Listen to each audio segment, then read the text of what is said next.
नमस्कार, स्वागत है आप सभी का हमारे राजस्थान में। मैं हूं आपके साथ हर्षदल। खाटूमर कस्बे के प्राचीन ऐतिहासिक गंगा मंदिर के पास स्थित लालदास बाबा मंदिर में दशहरे के पर्व को लेकर मंदिर फूलों से सजाया गया और प्रातः काल से ही धार्मिक कार्यक्रमों का आयोजन प्रारंभ हुआ। देर शाम को कस्बे के प्रमुख मार्ग से भव्य विशाल शोभा यात्रा गाजे बाजे व डीजे के साथ निकाली गई, जिसमें बच्चे, महिला, पुरुष सहित सैकड़ों श्रद्धालु भक्ति रस व भजनों पर नाचते गाते हुए चलते दिखाई दिए।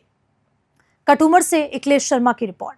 अलवर शहर के कोतवाली थाना से 200 मीटर दूरी पर रात करीब 12:30 बजे ओम ज्वेलर्स की दुकान का शटर तोड़कर 15 किलो चांदी, करीब 15 लाख रुपए की चोरी कर ले गए। ये सारी वारदात वहां लगे सीसीटीवी कैमरे में कैद हो गई, जिसमें नकाबपोश बड़ी फुर्सत से चोरी करता हुआ नजर आ रहा है। ज्वेलर्स मुकेश खंडेलवाल ने बताया कि उनके चौकीदार द्वारा रात 2 बजे सूचना पर मौके पर आए और कोतवाली पुलिस को सूचना दी गई। पुलिस ने आकर घटनास्थल का जायजा लिया।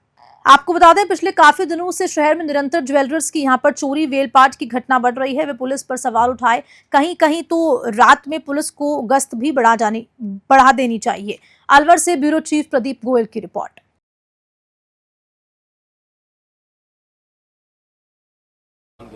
ये 1:30 बजे के आसपास हुई है।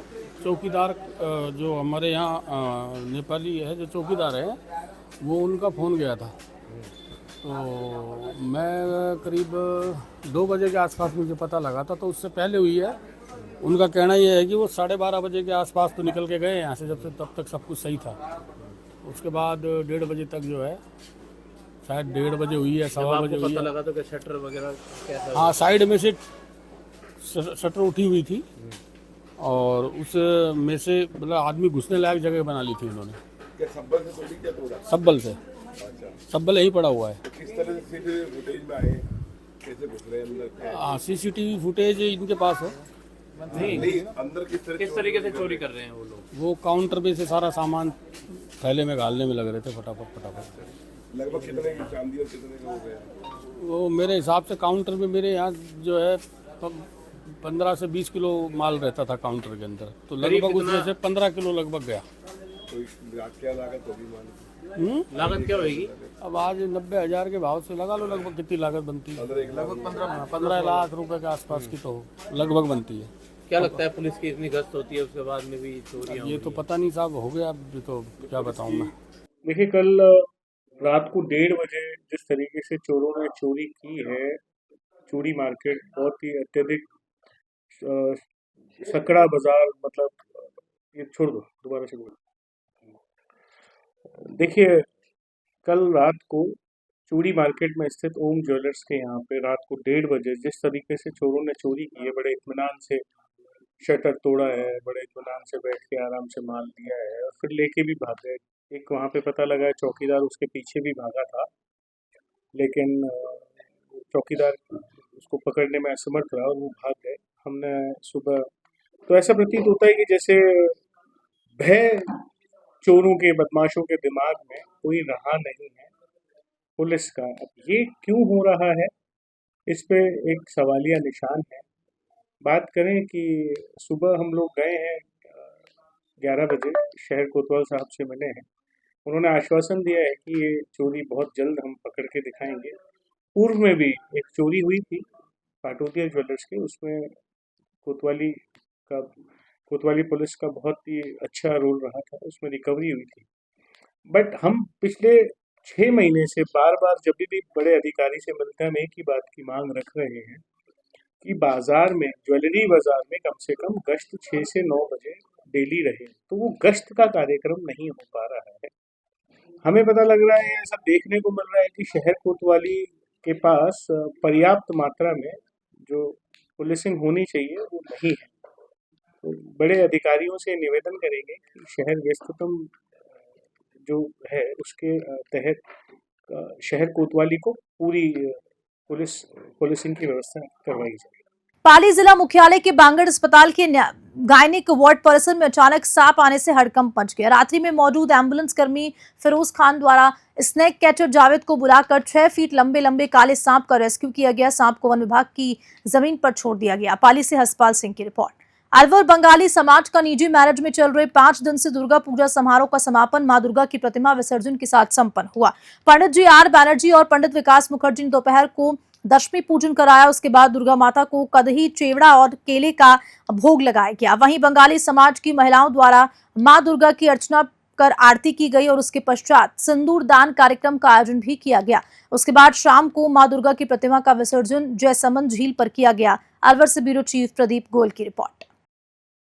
हम लोग सारी महिलाएं जो है माँ को विदा कर रहे हैं। उसके लिए हम उनके लिए पान लेके आए हैं, सिंदूर, मिठाई और दीपक जला के उनकी आरती करते हैं, वरण करते हैं, उनको मीठा खिलाते हैं, जल पिलाते हैं और फिर उनको मुंह मीठा करके यहाँ से उनको विदा करते हैं। इसका उद्देश्य है कि माँ जिस तरह से अपने पति के घर से आई थी, 3 दिन यहाँ उत्सव मनाया गया और अब माँ अपने घर वापस जा रही है। हम माँ के लिए करते हैं कि वह हमें सदा सुहागन रहने का आशीर्वाद देके जाए और माँ हर साल इसी तरह से हर साल हमारे बीच आए और इसी तरह से आनंद का महोत्सव बनता रहे। मेरा नाम सुपर्णा है। कि आज के दिन माँ को वरण करके हम लोग आरती उतार के, जैसे एक बेटी को सजा धजा के भेजते हैं ना, तो बेटी को पहले सजाते हैं, फिर मुंह मीठा कराते हैं, फिर उनको आरती उतारते हैं, फिर बोलते हैं कि फिर से आना माँ, अगले साल फिर से आना, फिर 1 साल का इंतजार रहता है। तो आज वो जो माँ को सिंदूर देते हैं ना, वो सिंदूर हम एक दूसरे को प्रसादी की तरह लगाते हैं और अब एक दूसरे को सदा सुहागन माँ की तरह रहने के लिए एक दूसरे को विश देते हैं और फिर 1 साल का इंतजार, माँ आएगी फिर से। तो ये हम लोगों का ये भी एक बड़ा उत्सव है। इसको हम सिंदूर खेला भी बोलते हैं क्योंकि ये खेल होता है, माँ का सिंदूर का प्रसादी लेके एक दूसरे को चढ़ाना खेल होता है और माँ का वरण भी बोलते हैं। डूंगरपुर जिले के सागवाड़ा शहर सहित ग्रामीण क्षेत्रों में एक बार फिर चोरों का आतंक शुरू हो चुका है। बीते रोज एक ही रात में 3 थाना क्षेत्र में कार में आए चोरों ने 3 अलग-अलग ज्वेलर्स की दुकानों पर चोरी की वारदातों को अंजाम दिया, लेकिन 48 घंटे बाद भी पुलिस चोरों को नहीं पकड़ पाई। चोरों ने एक ही रात में 3 स्थानों पर चोरी की वारदात को अंजाम देकर पुलिस को भी चुनौती दी है, लेकिन जिले का पुलिस तंत्र चोरों को पकड़ने में नाकामयाब साबित हो रहा है। ऐसे में चोरों के हौसले बुलंद नजर आ रहे हैं। ऐसे में पुलिस की रात्रि गश्त व्यवस्था एवं कार्यशैली पर भी सवालिया निशान खड़े हो रहे हैं। साथ ही साथ शहर सहित ग्रामीण क्षेत्रों में रोजाना रात्रि गश्त को बढ़ाया जाए। लोगों का कहना है कि लगातार हो रही चोरी की घटनाओं को रोकने के लिए पुलिस प्रशासन को परफेक्ट प्लानिंग करने की आवश्यकता है, जिससे वे चोरों को पकड़ सके। डूंगरपुर से सादिक अली की रिपोर्ट। मैं राकेश चौबीसा मूलतः सेलोता का निवासी हूँ। यहाँ रोशनी कॉलोनी में मेरा मकान है।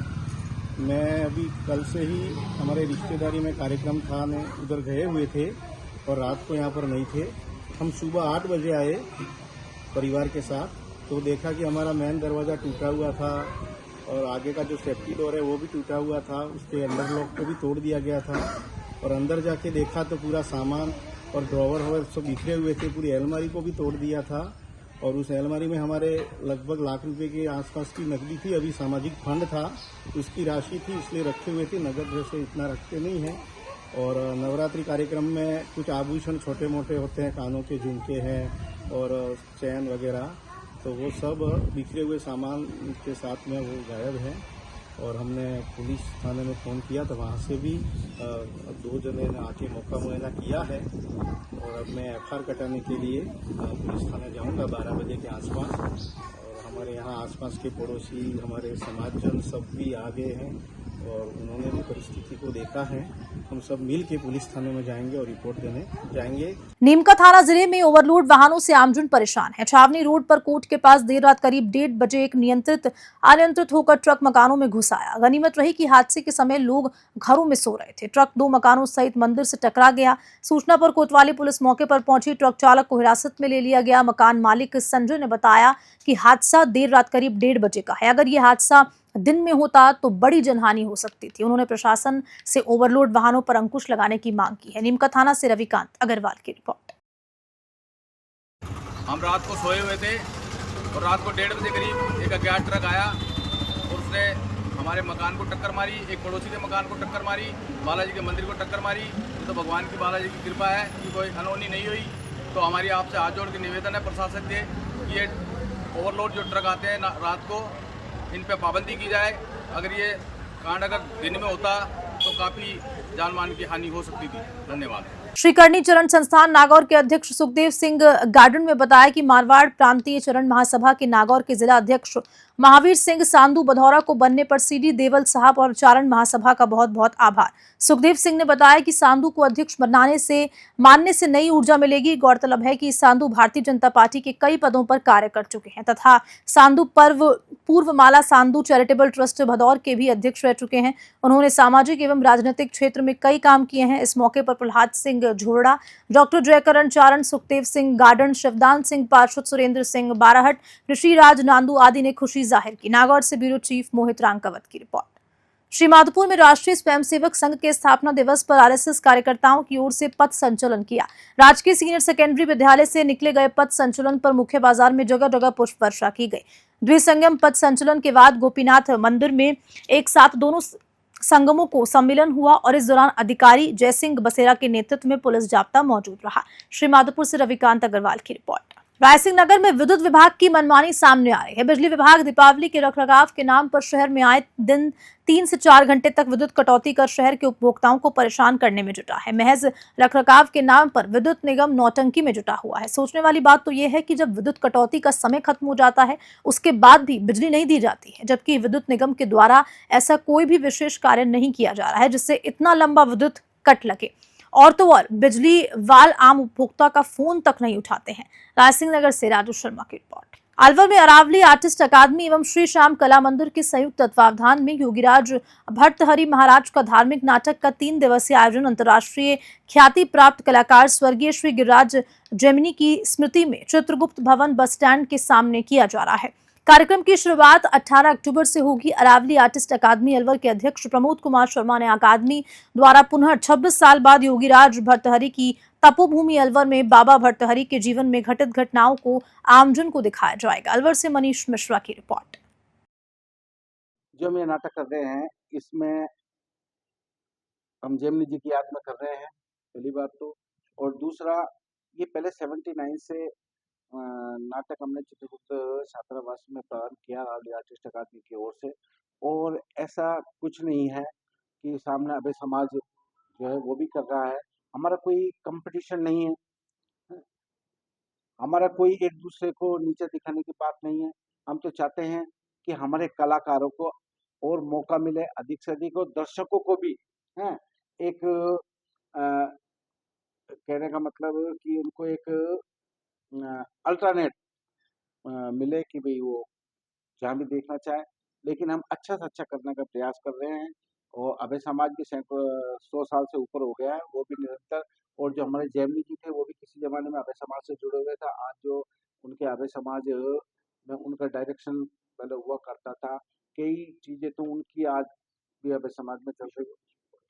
और हम सबसे बड़ी बात है इसको निःशुल्क कर रहे हैं, इस नाटक को निःशुल्क कर रहे हैं ताकि गरीब तबका भी इस नाटक को।